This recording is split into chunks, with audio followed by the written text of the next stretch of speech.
Good morning everyone. आजकेও देखो बासी काज करे चले एसेছি হচ্ছে রান্নায়।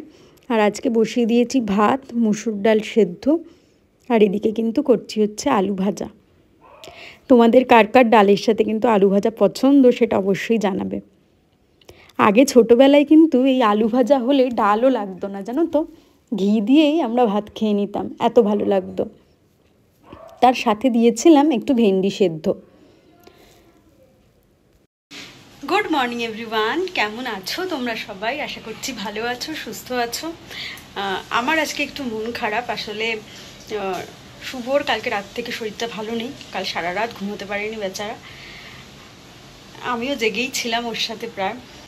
আর আজকে যে একটু রেস্ট নেবে সেটাও হবে না, আজকে বলছে অফিসে যেতেই হবে, সেই জন্য কিন্তু চলেও গেছে।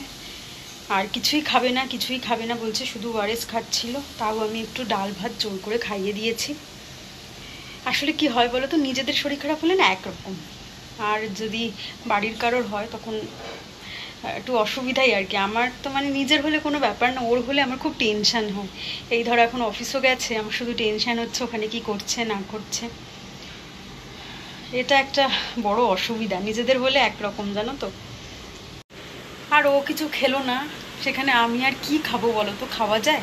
ওই জন্য ডাল ভাতই করেছি, ও খেয়েছে। আমি একটু আলু ভেজে নিয়েছি আর একটুখানি ভেন্ডি সেদ্ধ দিয়েছি, এই দিয়ে আমারও দুপুরে খাওয়া হয়ে যাবে।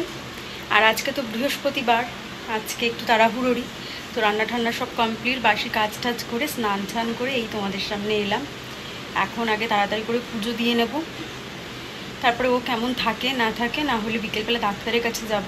সকালবেলা যদিও আমাদের পাড়ার সামনেই একটা ওষুধের দোকান রয়েছে, ওই দাদাটা খুব ভালো আর কি, এরকম টুকটাক অসুবিধা হলে না উনি খুব ভালো হেল্প করেন। আমি বললাম একবার ঘুরে যেতে, তো সেখানে ঘুরে যাবে, দেখা যাক কি হয় না হয়। চলো আগে পুজোটা দিয়ে নিই, তারপরে কি হচ্ছে না হচ্ছে শেয়ার করবো। এই যে মোটামুটি সব গুছিয়ে নিয়েছি, এবার শুধু আর কি পাঁচালিটা পরবো, তাহলে পুজোটা হয়ে যাবে।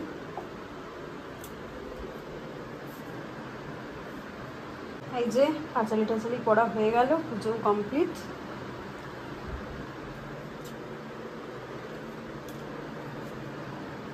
তো যে সকালবেলা যে ওষুধ নিয়ে গেছিলো পাড়ার দোকানটা থেকে, বলছে ওষুধটা খেয়ে পরে আমি একদম ঠিক হয়ে গেছি, অসুবিধা হয়নি, শরীর আর খারাপও হয়নি। কিন্তু দুপুরের খাওয়াটা স্কিপ করেছে, খুব একটা খায়নি, ওই সকালেই যা খেয়ে গেছিলো। তা এখন ফিরছে বললো। আর একটা সমস্যা কি বলো তো, ওই মুড়ি চিড়ে এগুলো একদম খেতে পারে না, তো এগুলো খাবে না। আমাকে বলছে খিদে পেয়েছে, আর একটু দেখবে যখন একটু শরীর খারাপ হবে না, একটু মনে হয় যে চটপট যদি একটু কিছু খাওয়া যায় তাহলে মুখটা বেশ ভালোও লাগে, মুখে তো সব কিছু ভালো লাগে না তখন। তাই বললাম যে ঠিক আছে, তাহলে বাড়িতেই আমি পরোটা আর বাটি চচ্চড়ি করে দিচ্ছি। তা বলে ঠিক আছে তাহলে তাই করে দাও, তাই করলাম। ও আসলে পরে দিয়ে দেবো, একটু খেয়ে নেবে। আর রাতে ভাবছি অল্প একটুখানি সয়াবিন করব, একদম তেল মশলা কম দিয়ে সয়াবিন করে নেবো, তাহলে অল্প একটু ভাত রাত্রিবেলা একটু সয়াবিন দিয়ে খেয়ে নেবে। যাই হোক, শরীরটা ভালো আছে এই এখন না, মানে দেখো আমিও একটু রিল্যাক্স। আমি কিন্তু আর সারাদিন ভিডিওই করতে পারিনি ওই টেনশানে, সেই জন্য ভিডিও করা হয়নি। এখন যখন শুনলাম যে সব ঠিকঠাক আছে আর খিদেও যখন পেয়েছে, আসলে সকাল থেকেই সেরকম কিছু খাইনি, সেই জন্য এখন আবার আনলাম যে না ঠিক আছে। কি হয় বলো তো, এরা মানে অসুস্থ থাকলে, বড়রা যদি এরকম অসুস্থ থাকে ঘরের মধ্যে, ভিডিও আর করতেও ইচ্ছা করে না, মন মেজাজই ভালো থাকে না। কিন্তু এই যে শুনলাম যে না এখন ঠিক আছে, সেই জন্য আমি আবার শুরু করলাম আর কি। তো টিফিনটা দিয়ে নিই, আর তারপরে টিফিনটা আমিও একটু খাবো, কারণ আমিও আজকে দুপুরে এমন কিছু খাইনি, একটুখানি খেয়েছি। তো তারপরে রাতের জন্য রান্নাটা করে নেব। আর এই এখন ভিডিও দেখছিলাম, এক দিদিভাইয়ের বড় খুব অসুস্থ বলছিল, তো ওই দিদিভাইও সেম কথাই বললো আমার মতন, যে মনটা ভালো থাকে না, ভিডিও করতে ইচ্ছা করে না। একদম আমি একমত, কোনো কিছুতেই যেন মন ভালো থাকে না। আর ভিডিও করা তো অনেক দূর, মনে হয় যে ভিডিও করব না, মনটা ভালো না থাকলে কি ভিডিও করতে ইচ্ছা করে বলো তো। তো ওই দিদিভাইয়ের সাথে পুরো মিলে গেল। দিদিভাই আজকেই জাস্ট পোস্ট করেছে ওটা, আর আমি এই ভিডিওটা আজকে করছি, তাই দুজনের মধ্যে বেশ মিল হয়ে গেল আর কি। যাই হোক, ওই দাদাভাইও শুনলাম যে এখন ভালো আছে, আর শুভও এখন বললো যে না এখন ঠিক আছে, অসুবিধা হচ্ছে না। আসলে ওয়েদারটার জন্যও না হচ্ছে, জানো তো, ওয়েদারটা এতটা বাজে, বৃষ্টি হচ্ছে কিন্তু গরম শেষ নেই, মানে একটা বাজে ওয়েদার আর কি। যাই হোক, সবাই সাবধানে থাকো, সুস্থ থাকো, এই সময়টা তো সবারই হচ্ছে, সবাই সাবধানে থাকো। করব হচ্ছে বাটি চচ্চড়ি। সেই জন্য কিন্তু আলু, পেঁয়াজ, টমেটো, লঙ্কা সব কেটে ভালো করে ধুয়ে নিয়েছি। আর আমি কিন্তু বাটি চচ্চড়ি এই বাটিতেই করে থাকি, বেশি স্বাদ হয় কিন্তু। এরপরে দেখো জল অ্যাড করে দিচ্ছি।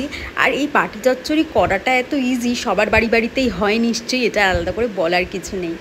আমার মা কিন্তু আবার বেশ প্রেশার কুকারে করে, একটা সিটি দিলেই হয়ে যায়, খুব তাড়াতাড়ি হয়ে যায়, খুব ইজি ওয়ে, আর খেতে কিন্তু ততটাই ভালো হয়।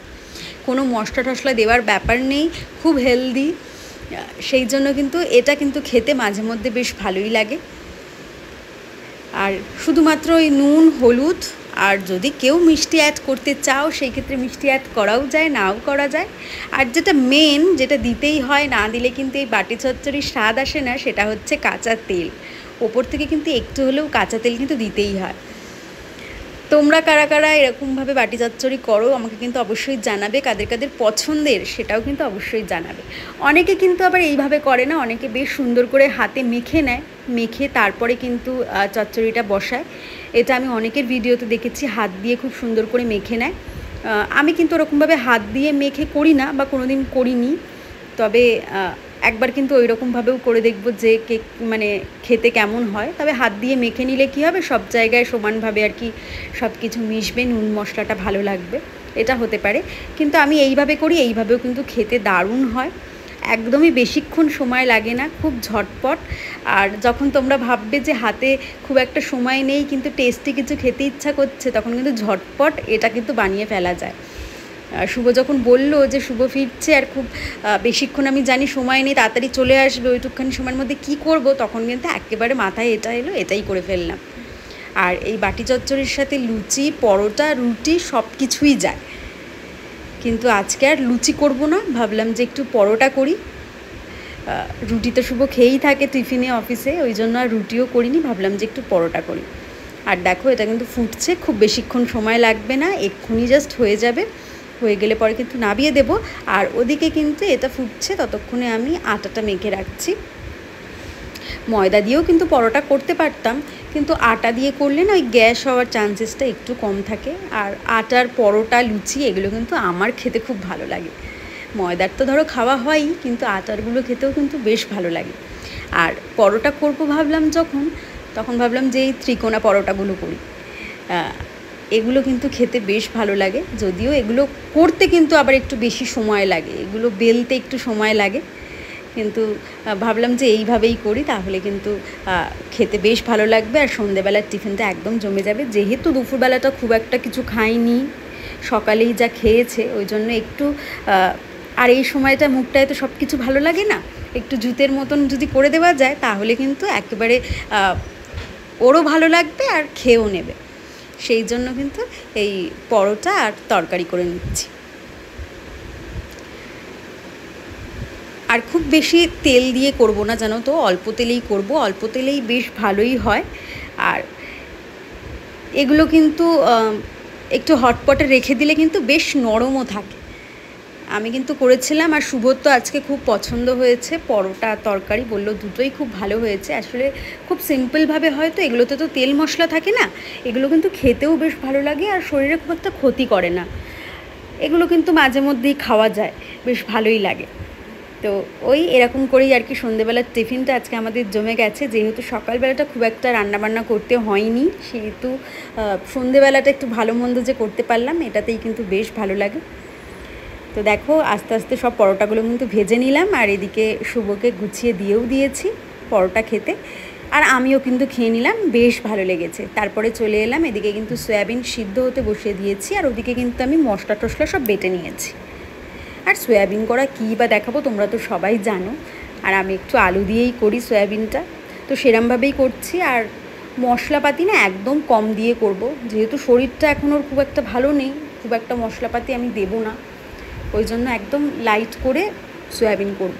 আমি বলেছিলাম যে ডিম করব, তখন ও বলছে যে না, ডিম করো না, শুধুমাত্র ওই সয়াবিনই করো, কারণ আমরা সন্ধেবেলাটা একটু হেভি খাওয়া দাওয়া হয়েছে, রাতে খুব একটা খিদে নেই, অল্প করেই হয়তো খাবে, সয়াবিনটা হয়তো থেকেই যাবে, তো সেই জন্য কিন্তু শুধু সয়াবিনই করেছি রাতের জন্য। দেখো মোটামুটি মশলা টশলা দিয়ে কষানো হয়ে গেছে, এবার সয়াবিনটা দিয়ে জাস্ট একটু কষাবো। আর এদিকে কিন্তু ভাত বসিয়ে দিয়েছি, গরম ভাত হচ্ছে।